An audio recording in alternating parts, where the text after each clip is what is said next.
Greetings, scholars, and welcome to the first in a series of just some top tips that I have for you for revisions and editing.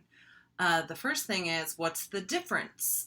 Revision is when you're making those big picture changes. Holistic editing is sometimes what people call it. Big structure stuff, organization stuff, looking at the paper as a whole, like, does it reach my message? Is it all kind of still sticking towards the thesis? Am I going on tangents? Which is something I deeply have to look for in editing because, as you can tell, when we're just chatting, I sure do. So revisions are those big structural questions. Building the house, putting up the 2x4s, scaffolding still involved. That is revision, and you need to do it first. Why? Work smart, not hard.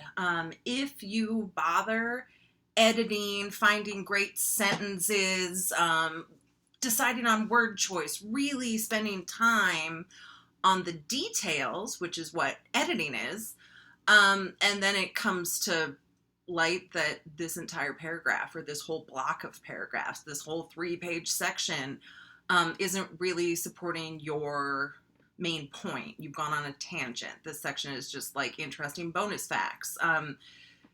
You need to delete it, right? You either need to say, oh no, this does actually apply, and completely rewrite that section, or you're like, yeah, that's a tangent. You need to delete it.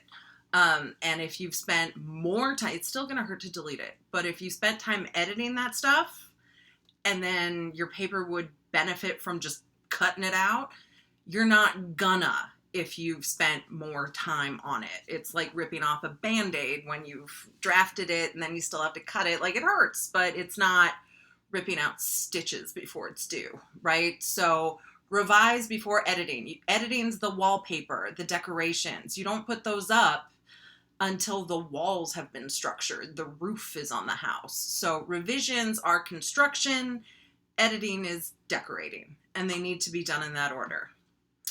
All right, tune back in for some tips on revisions and edits.